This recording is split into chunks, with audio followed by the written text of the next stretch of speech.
We all dream of being successful in our careers, and today we're going to talk about that sneaky phenomenon called quiet quitting. Hi, my name is Lorraine and welcome to this episode.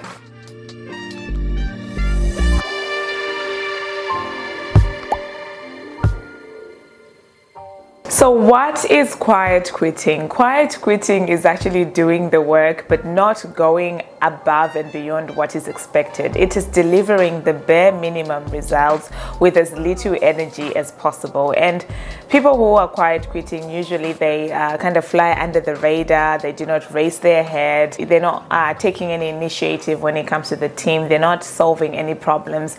You are just there and you're just looking at the time and you're just doing what you need to do in order for you to keep your job and to keep your paycheck. Quiet quitting is a behavioral pattern that can have detrimental effects on your career, because people who are quiet quitting will usually stall and maintain a stagnant career without attempting to make any progress or growth or advance in their careers. And as we will see later, this will have such a negative impact not only on your career but on your personal life as well. So what are the causes of quiet quitting? The first cause is the rise of the gig economy. Nowadays, people have what we call side hustles. They have become the norm of the day. Like seriously, if you don't have a side hustle, then I don't know why you're not having a side hustle, because nearly like a lot of people have side hustles. So someone will go to their full-time job, they come back home, they braid someone's hair, or someone has a full-time job and then afterwards they're driving an Uber, they're delivering Uber Eats, they have an Etsy store where they're selling their knits and crafts, they're writing poems and they're selling them online, they have a blog that they're growing in an audience that they're growing. And as a result of the rise of the gig economy amongst millennials and the Gen Z, it has led to a rise in quiet quitting, because now people more engaged outside of work as compared to just being engaged with their job. And with time as well, when you have a side gig, you start giving it more time and attention and ignoring your career. The second cause is Gen Z and millennials. They love their freedom. Like if there's a word that we love, freedom. Like if you ask someone, what do you want your life to feel? They're like, oh, I want time freedom. In social media, we have influencers who just really glorify the nomadic lifestyle, traveling, working from a laptop. And it has really made many people lose focus when it comes to focusing on their jobs, because now they're fantasizing of what it is they can do outside of work. So that glorification of freedom has really caused people to just become disillusioned with their work. And to add to that as well is the lack of importance that Gen Z and millennials place on security, where our parents, grandparents, great-grandparents, they really valued the aspect of job security. It really feels nowadays that the aspect of job security is losing its importance and meanings amongst the younger workforce. Internally, there are many causes of quiet quitting in the workplace. We have people that step into management roles and they're not leaders. So they micromanage people. They cause people to lose the excitement for their work by the way that they're managing. So probably if you have a manager who yells in the workplace, which is such a traditional thing to do in the past, and nowadays it's just becoming less acceptable. Or if you have somebody management who do not appreciate you for your work, and other than appreciating people for their work, they're really bashing people down and telling you your shortcomings and your weaknesses all the time without really highlighting your strengths. It actually does lead to quiet quitting in the workplace. Another cause is when you do not see the impact of your work. So nowadays we have a specialized economy, so you probably just do one single thing in a large organization and you lack the big picture of how all those dots actually connect. As a result, you feel like a single cog in a big machine and you do not feel important or see the impact of your work. over time, this actually leads to quiet quitting as well. And another important factor that has contributed to quiet quitting over these past few years, especially with the pandemic, has been working overtime and burnout. You know, that we have had so many labor constraints on the job market, and as a result, you know, people have had to isolate, get off work because they were sick or they were taking care of sick family members. This led to such pressure, particularly in the healthcare system or in the critical jobs sector, where, you know, you have to work all these hours without enough support. And add on top of that, the people that you're serving as a critical workforce, they're not even appreciative of what you do. Like taking the healthcare sector with nurses and doctors, you would think that since they're saving lives and they're doing all this important work, patients would treat them well, but that is not the case. Patients are very entitled, they yell, people don't want to wait for longer hours, and then you have to bear the brunt of that pressure of working understaffed. And as a result, people just started quiet quitting because, you know, they reached a threshold where they're like, you know what, stuff that. I'm not bothered anymore. And really, there's no one taking ownership of the system, leading to this quiet quitting. And lastly, a cause of quiet quitting can be a toxic work environment where you dread going to work. And I just want to stop and say, if you are in a situation where you're working in a toxic work environment, I made a video in our last episode where I was talking about going from a toxic work environment and creating a positive environment for yourself. So if that's you, definitely go and watch that video. But continuously working in a toxic and negative work environment definitely leads to quiet quitting. If you're sitting there and wondering, have I quiet quit my job, or am I actually quiet quitting? Here are a few signs. So the first sign is what I spoke of earlier. You do the bare minimum. You do not want to go above and beyond what is expected, meaning you are not exceptional in any way. You're probably amongst the most underperforming employees in the company. And you know what? Some people are quiet quitters and they're not necessarily underperforming. They just, you know, perform. They're not exceptionally performing, but they just bring that bare minimum to the table. Another sign that you're quiet quitting is if you lack initiative, like nothing new, exciting, above the ordinary ever comes from you. You don't care about making a contribution to the team. You know, you are fine with this. We're just walking in, sitting back whilst others are taking the initiative. You are indifferent and you lack passion for what you do, and also when things go wrong, you are unwilling to come up with a solution. You are unwilling to do anything to fix that problem, and it further compounds that quiet quitting, because then you end up working in an environment where there's unnecessary problems that could have been resolved, but since you or anyone else is unwilling to resolve them, you work in that environment, which is just, you know, not appealing because of all these things that go wrong all the time. You're not interested in pursuing career growth in the organization, so you find that you're not even really, you know, looking to see how you can move up or how you can get promoted or how you can earn more.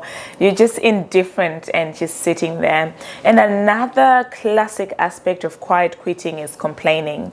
If you are that person who continuously complains and you never offer solutions, then high chances are you've quietly quit your job, because you're just there determined to see all the negative things that are happening and you're not willing to actually come up with the solutions. And yeah, you've also probably quietly quit if you're that person that when you're away from work and you're home, you find it hard to disengage fully with work, and with that complaining, it spirals into your home life. So you're complaining about your manager, you're complaining about other people, even at home.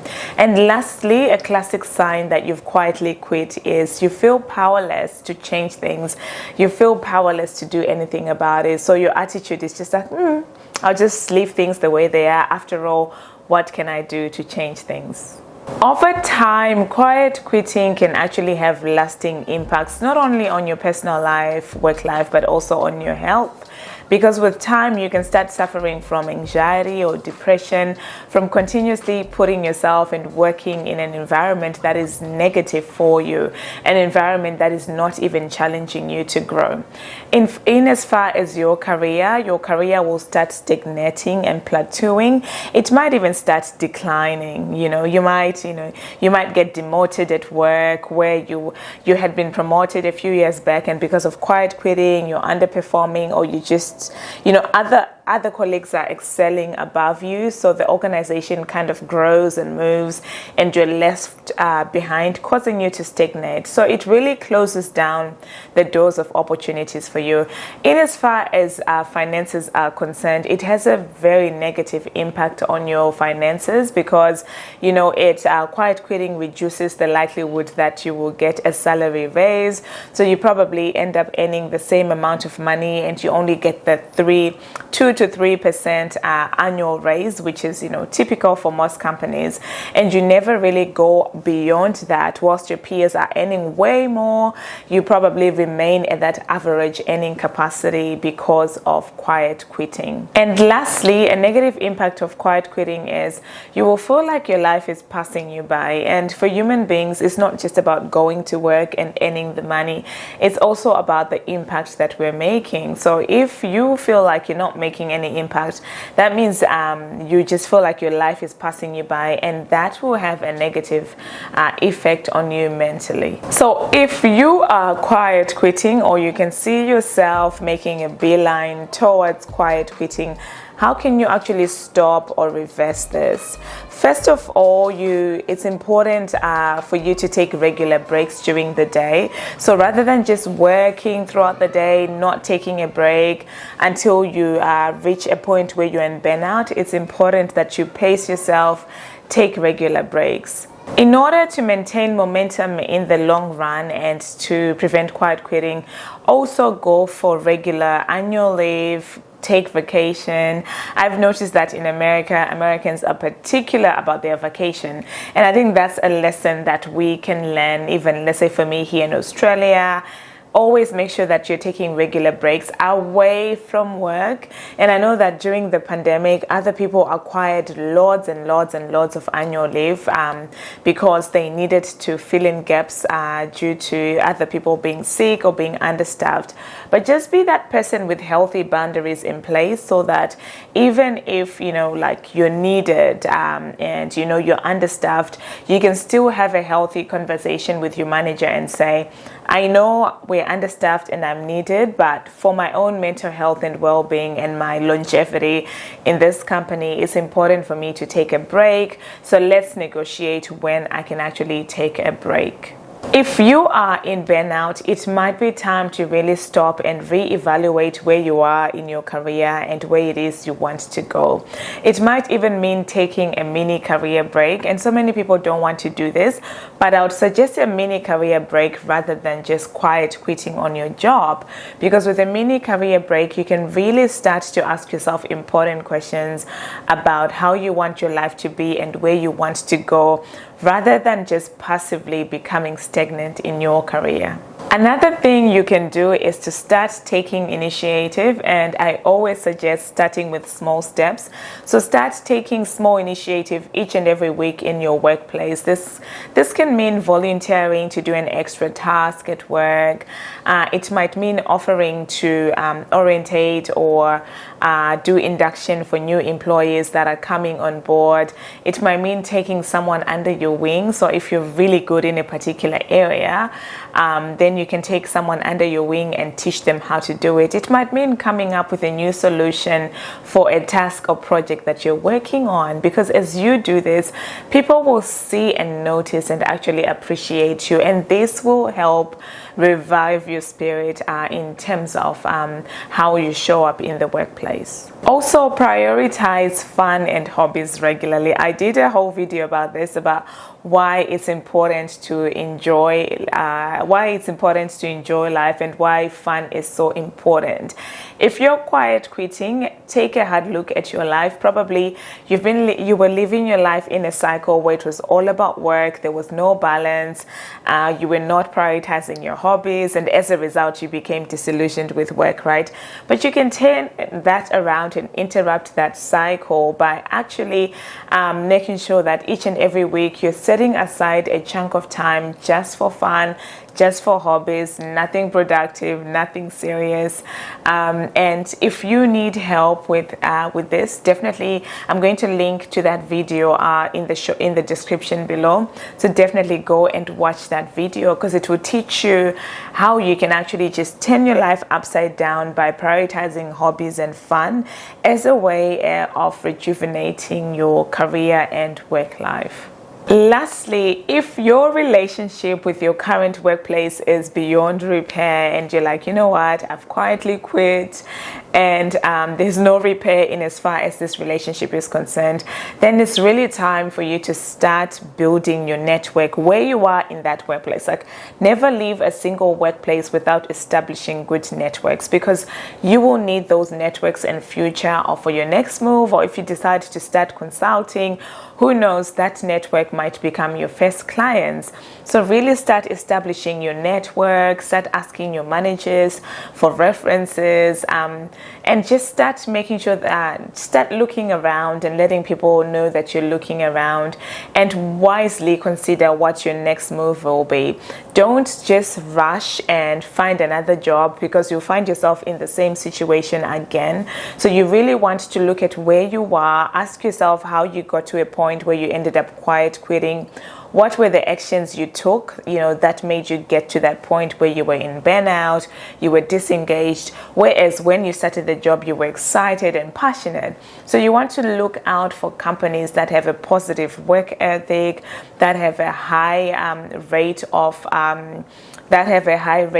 employee retention. You want to stay away from companies that has a high rate of turnover. So if you look up a company online and you look up their employees, and so is always leaving and saying goodbye every week, that just shows something about the company. So go do your homework before you make the next move. That way you interrupt that cycle of quiet quitting. Let me know, do you view quiet quitting as something that is positive? Because I know that on TikTok and on social media, a lot of people glorify quiet quitting, and usually these people are actually building something else on the side. So they have a side gig that they are passionately building. But if you don't have a side gig that you're passionately building, then it's within your best interest to really be invested in your career and grow your career. So I really want you even to be wise when it comes to the advice that you're taking online, because you might be taking advice from someone who is in different shoes altogether from you. So let me know, do you think quiet quitting is a positive thing, or do you think it's a negative thing? Are you quietly quitting yourself? Let me know yes or no in the comments. And if you haven't done so, remember to subscribe and hit the like button. That way more amazing people just like you will find this video. I look forward to seeing you in the next episode. Thanks for watching.